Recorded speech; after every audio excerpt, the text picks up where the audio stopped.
If a restaurant has a wait more than 30 minutes, I go somewhere else. Or if you have to wait 2 years. So I'm not feeling this. Granted, it's only $100. I can't even call it a deposit because it it costs me less to quote unquote reserve a Hummer EV than it costs to fill up my gas tank right now. I can't call it a deposit. I got a reservation for the Hummer EV, and even then it was like 18 months out or something. And I get why they're doing it, and the Tesla model and all that stuff. But I'm thinking by the time it comes out, what else is going to come out? But then you're kind of stuck because then they're going to go, well, there's something cooler out, but now you got to wait 2 years for that. How do you feel about that? I mean, I personally don't like it. I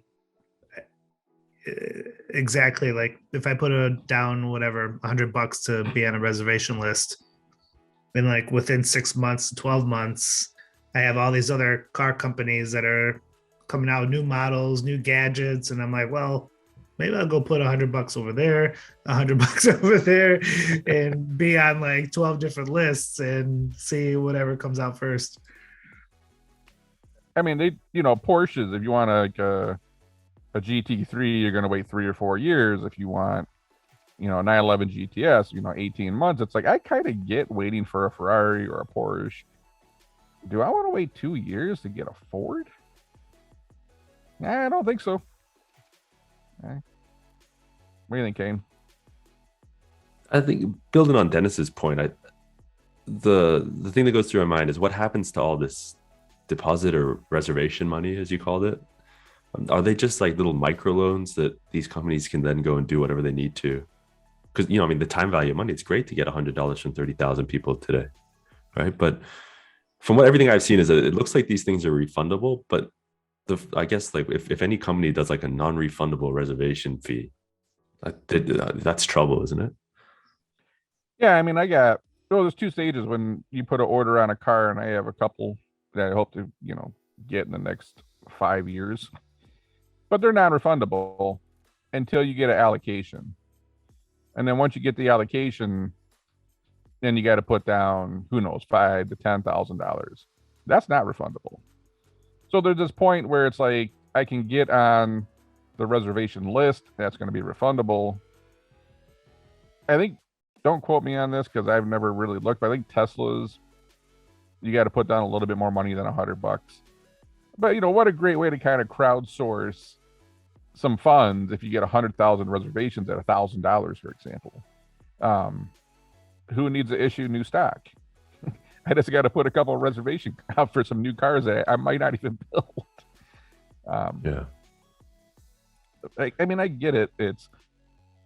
I've had a truck on order since September, and Ford still can't give me a build date. I have no idea when I'm going to get this truck. It's probably going to be. I'm hearing people that are waiting up to 12 months to get a Ford pickup truck right now. If you look at the amount of people that are pissed off on the internet, I've done videos on it. I got so many comments, it's crazy. But if you go on the Ford forums and look, people are just pissed. It's like, do we want to live in this new world where if I got to think about my car needs 2 years ahead of time right now? I don't know what I want for lunch, and it's 10:15. I don't know if the consumer is going to like where we're going with this. It's also just strange. Like we're saying that these deposits are for cars that are the 2021 or 2022 edition, but you get it in 2024. Is that correct? I think whatever your allocation comes up, whatever year it is, that's your shot. It's almost like if I want one of these cars, I know they're trying to create this it's exclusive type of thing, and if you want the privilege of having one of these cars, you got to come join the wait list. It's like, I'm not trying to get into some high-end nightclub in New York right now. I'm trying to buy a Ford truck. I just don't know if this is going to work, man. Yeah, yeah. I mean, if it's true that they're all following that kind of Tesla model, at some point you've got to think like, oh well, there's a brand premium that Tesla has that maybe a Ford electric F-150 or whatever doesn't have that same level of brand premium. But I don't know. I don't know. Yeah, what does this mean for dealerships though? So if you're on a reservation list, right? Does that necessarily put dealerships in a bind? Because do I technically need to go to a dealership to get the car if I'm putting my reservation list with Ford? And maybe they start designing a new way of picking up your vehicle right from the factory rather than going to a dealership, or it just gets delivered to your house. Um, I'd be I don't know. I'd be curious to see if a dealership is going to be necessary in the coming years. If you're just online putting down a reservation, then you move into the deposit mode, and then you go into the buy mode, and you're not really dealing with anyone at the dealership anymore. I mean, there's lobbying groups out there that are fighting the whole direct-to-consumer sale. I mean, Tesla, if I recall, had that issue with some states. So I think the dealerships are going to hang on to that for a while, just because of how the model is. Like, it's Ford doesn't own these dealerships; it's they're franchised essentially. So I don't know if they're going to be able to sell direct-to-consumer that easy. I think maybe Saturn did that before they went under. I just the whole industry is going to get turned upside down in the next decade. There were people on LinkedIn back in 2015 saying car dealerships wouldn't exist by 2020. We're nowhere near car dealerships going away. But this model as a whole, like we are a culture that when we want something, we want it now. It's why things still exist, right? It's why you can still go to Best Buy and get a TV today if you want it. We're impulse buyers. We're impatient. Like you wake up one day, it's like I've not been planning my new car purchase for 2 years. It's, oh man, my car left me stranded today, or there's just something that there's a tipping point, and it's like I want to go buy a new car. You go down to the dealer, and they don't carry inventory anymore, and they're like, hey, you got to order one, wait 12 months, or get on a wait list. And I think that's going to open up opportunities for, maybe Toyota decides, you know what, we're not going to play this game. We're going to keep our lot stocked with cars. For those people who want to buy a car right now, we're the place to come to. Again, I think this might work great for Ferrari or some really exclusive type of vehicle. But when you want something, you want it. I agree, but I also see some of these automakers saying, well, do we really need these big lots anymore? Because we can't keep inventory up anyway, and we're still selling cars. So do they maybe, instead of completely disregarding a dealership, do they shrink down in size and do just like a Tesla model, just have a retail slot where you just hop in one of the vehicles, you get to test drive it. I don't know, does that change, which would reduce employees at the dealership, less money for rent, or just whatever the size of the property that you're buying in the building. I think that model may change at least. I mean, it might, until someone comes along and just has a lot full of cars. Yeah. And then when you start losing sales to that person, you're going to go, oh, I guess we need to do that too. It's like whatever the consumer wants, you got to go that route. Kane's over there looking up Audis right now. I was thinking that there's this for there to be this full transition to direct to consumer. I've got this feeling that not everybody has the ability yet to pay for things online at that kind of scale. So I think there's a hurdle there that needs to happen. Like I live in Ohio, so when you drive just a couple minutes out of the suburbs or out of the city, you see like those are cars that they're not getting bought online. Like the Carvana ain't gonna pick that car up and sell it back. So I think there's a big market for cars that the dealership still might have access to. But Dennis, I think you make a good point. I don't know. Isn't Carvana not doing as well as they said? I don't know. It wouldn't surprise me. It would not surprise me. and I don't know, I read so much stuff I can't keep track of it, but you notice so many of these, and I call them gimmicks, maybe it's the wrong word, but I'm going to ship you meals in a box isn't working. I'm going to ship you clothes picked up for you in a box. This isn't working. It's Peloton's not working. All this stuff you're starting to see is not working. And there was this huge, like, startup kind of boom and all this money went into it. And it's like, I don't need you to ship me broccoli and rice. I can get broccoli and rice myself. And I can just Google broccoli rice recipe online. And it's like, do I need to buy my car from a vending machine, for example? And you're starting to see like cracks and all this stuff, and maybe Carvana's booming. I don't know, but Kane, like I've ordered cars from Indiana, from Ohio. I've bought them online. I've never went to the dealership. I did everything electronically. The car shows up on a flatbed, and they drop it off in my driveway, brand new from a dealer. So it's not that it can't be done. I just think you're right. Probably the average farmer out in the middle of Ohio, that's at least 45 minutes from any cheesecake factory, probably isn't going to do that, right? Yeah. When they're ready for a new heavy duty truck, they're going to go down to the dealer and see what they got. They probably didn't spend a tremendous amount of time poring over all the options and all the cars and the different packages and all this stuff. They're probably going to walk around and, what color you got, what options do you got, what do I need, don't need, give it to me. That's probably a massive part of the consumer base still. Yeah, no, I agree. One last point I'll make on the waitlist idea is, are these brands setting themselves up for failure in that? Can you imagine the amount of anticipation or the built up anticipation that happens over the course of 2 years waiting for your car? If those cars don't blow people away, the disappointment is going to be extreme. When's the last time you've been disappointed by a car, Dennis?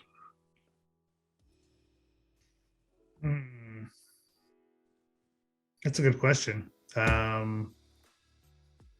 don't know. I haven't really had that feeling because I was able to actually test drive every vehicle that I've purchased. So when I actually bought the car, I knew what I was getting into. So I didn't have that type of feeling. But I think that's the issue, Kane. You go to the dealer, you test drive it. Like, how do I know what this Hummer EV is going to be like? What if it shows up and it's like, man, this thing drives like. It's going to be. Yeah. It's going to be very similar to just shopping online. People are buying things from Amazon on a daily basis. They get them delivered. They don't like them. They send them back. You ever try that with clothes? Yeah, I do it all the time, and it never is successful for me. Yeah, you order like 10 things. Somehow you end up sending 11 back. Yeah. This is why like brick and mortar still works in a sense. It's still nice to just walk in the joint and say, I always buy tall shirts, and there's like time that they'll say you order online, like this is for tall people, and then you get it and it's like I got like a halter top on, and I'm like, this ain't for tall people. What the hell, man? Like, yeah. And then it's like the hassle of now I gotta go to the trouble of shipping this stupid thing back. Dude, I can go to the big and tall shop, and it's right next to Mr. Kebab. It's like the best day ever for me. I can go in, make sure the tall shirts are actually tall, get a shawarma bowl, best Thursday ever. I just separate topic. Maybe we'll discuss this another day. But you return your items that you get from Amazon to either UPS, I believe, or Kohl's. Like there's probably a lot more room for Kohl's to just like maybe upgrade what they have inside the stores. And if I have to return an Amazon item at Kohl's, like why not keep me at the store? I usually just return and leave. Just because nothing really catches my eye. I can't remember the last time I was in a Kohl's. Exactly. Kane, I was Kohl's on Monday. I'll try to convince myself that I didn't like it, but I liked it. No, I'm kidding. I haven't been in a Kohl's for a long time. Oh, I mean, I think it kind of works for Tesla. in the sense that it's the hot product. It's like the iPhone electric cars, and Elon Musk is the new Steve Jobs. I just don't know if this is gonna work. Like I saw a Rivian on the street, and when I first saw it, and I'm like, well, what's that mini truck? And it's like, wow, that's a really small truck. And then when I saw the side by side between like Hummer and Rivian, I saw how much bigger it was. I think all electric vehicles seem to be really small for some reason. And it's like you see it online, and then this thing finally shows up, and you're going to be disappointed that it's the size like of a Chevy S10 or a Ranger, for example.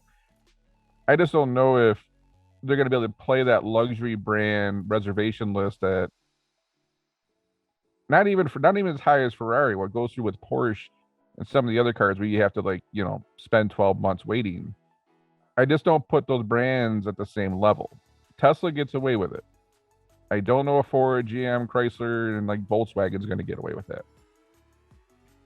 You're going to get to a place where, after waiting 2 years, you're going to convince yourself that the rattle is a feature. I think it's white noise. It's a good thing, Just think about it. In 2 years, 2 more iPhones are going to come out.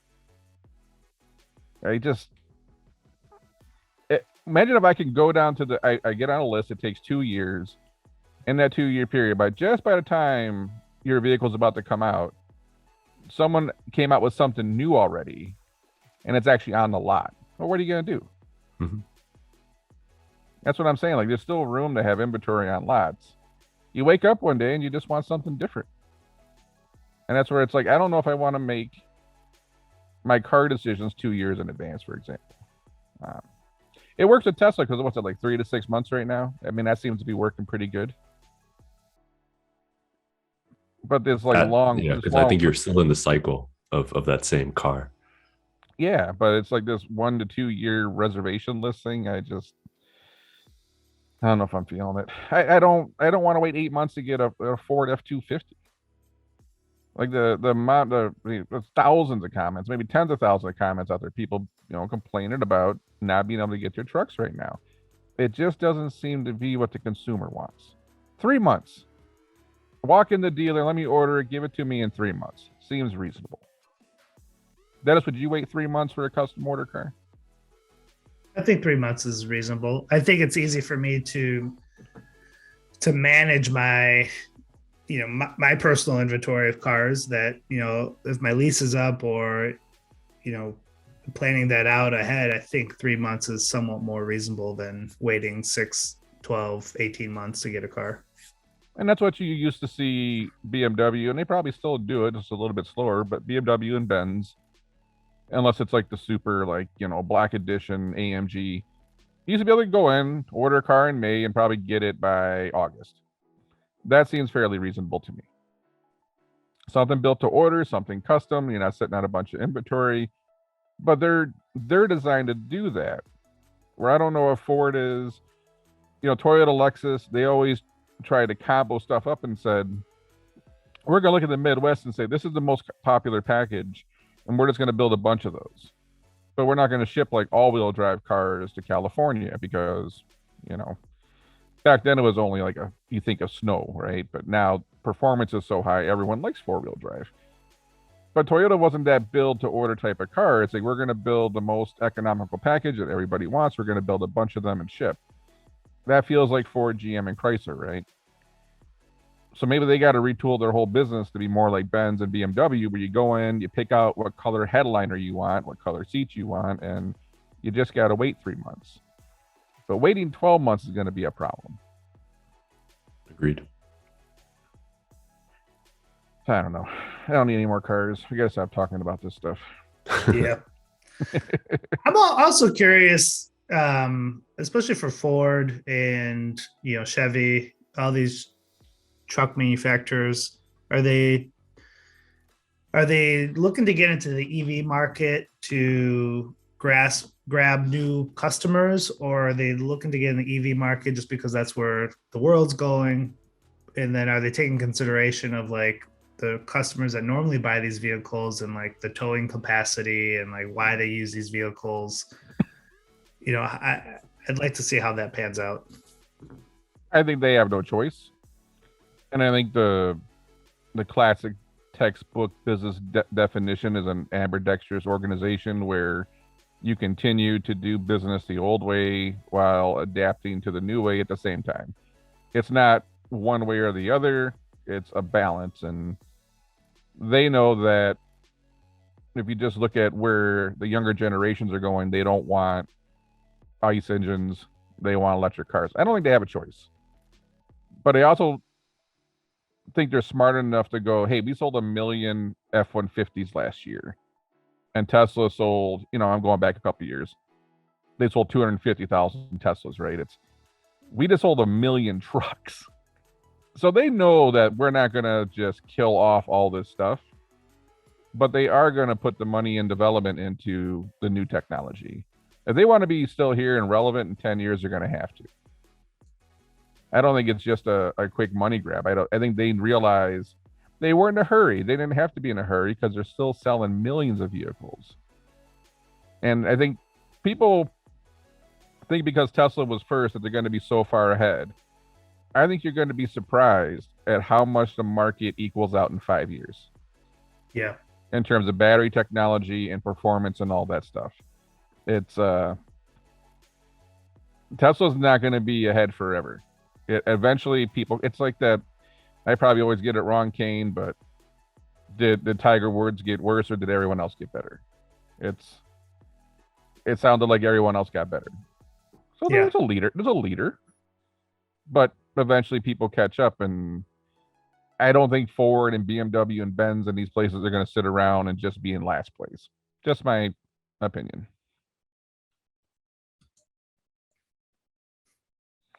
Kane's looking up Audis right now. Still hasn't left the website. I just look at the Super Duty truck and the towing capacity there. Could these electric vehicles be able to do that in the next couple of years? I don't know. So they can, but there's been an issue. If you look at the semi trucks, I forgot what the GWCV. I can't remember the exact. There's 2 different ratings, but the trucks are so heavy with the battery packs, because if you're going to tow 20,000 pounds for any distance, you need a massive battery pack, which adds a tremendous amount of weight to the truck. And you can only tow within there's like federal regulations, and then there's different state regulations, and then you got to get a CDL over a certain amount of weight. There's an issue there because these trucks end up weighing 10,000 plus pounds with those battery packs, which actually takes away from the total towing capacity. So I'm curious. I think as battery technology gets better, then that's going to help the semi-truck market and the heavy-duty market. But you don't see that just yet, because by the time they give you a truck that can tow that much for a reasonable range, the towing capacity drops quite a bit. So, and you got to imagine in 5 years, we'll probably have batteries that are half the size and twice as powerful. And then that whole game is going to change at that point. Yeah. Or someone will figure out how to make a high capacity battery out of like grass clippings and olive oil, and the whole world's going to change. Until then, we're going to be driving double-decker buses because that's the size of the battery. Yeah, man, you're going to see those. I saw a dude on one of those electric bikes. He's in the middle of the road. He had to be riding 45 miles an hour. And I'm like, I turn on the road. I'm like, oh man, it's one of these guys on bikes, doing like 20 miles an hour in the middle of the street. Man, this guy was clipping. I was like, man, if he got like shorts on and a t-shirt, like he falls off, he's done. He had to be doing 45 miles an hour. Yeah. Like, that's a new way to go, Kane. Yeah. Forget the Audi. I almost got ran over by one of those guys in Denver. I went to visit our office this week, and we turned a corner, and this guy zips right through with one of those electric skateboards. I was like, whoa, don't see this in Detroit often. Yeah, that should go. All right, that's all I got for this one. All right.